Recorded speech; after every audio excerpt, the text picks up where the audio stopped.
And this was around about the time that the first human-like species appeared on the planet.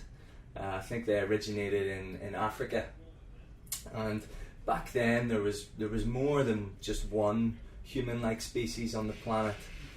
We had the Homo Sapiens, which I'm sure everybody has heard of, and it's believed that we evolved from the Homo Sapiens, but we certainly weren't alone.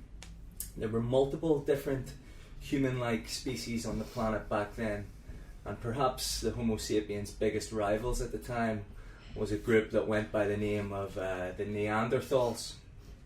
And people have dug up these skeletons of these early humans, these Homo Sapiens and these Neanderthals, and when they compare the skeletons of the two different species, there's some really noticeable differences.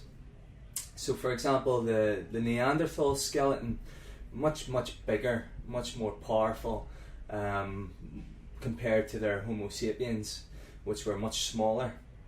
If you were to put early Homo Sapien and a Neanderthal in a UFC octagon together, I'm pretty sure there would only be one winner, and it wouldn't be Conor McGregor this time.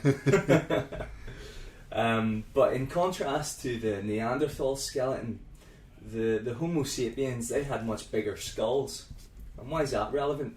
Well, it enabled them to carry around a bigger and assumingly more intelligent brain.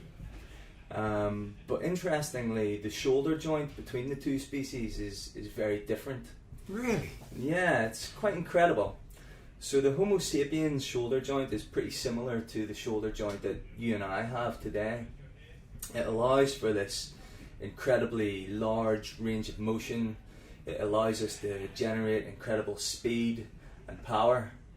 And the Homo Sapiens basically used this weapon, if you will, to their advantage to become the most dominant human species on the planet back then. In your face, Neanderthal! Just sorry.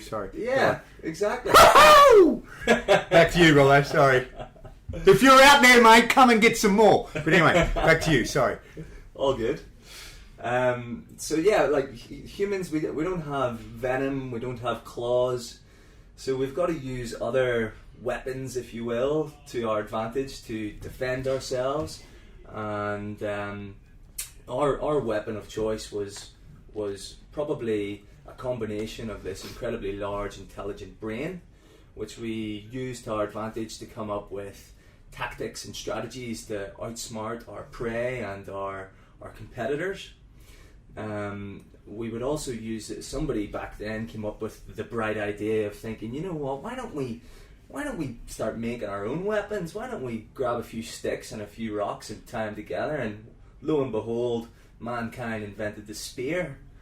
And it's believed that these early Homo Sapiens, armed with these incredibly mobile and powerful shoulders, used these spears, and not just spears, maybe they were picking up rocks and using them as well, but they used this to their advantage to basically defeat the Neanderthals and the other human-like species on the planet back then, and ultimately win the race to be the most dominant species overall on the entire planet.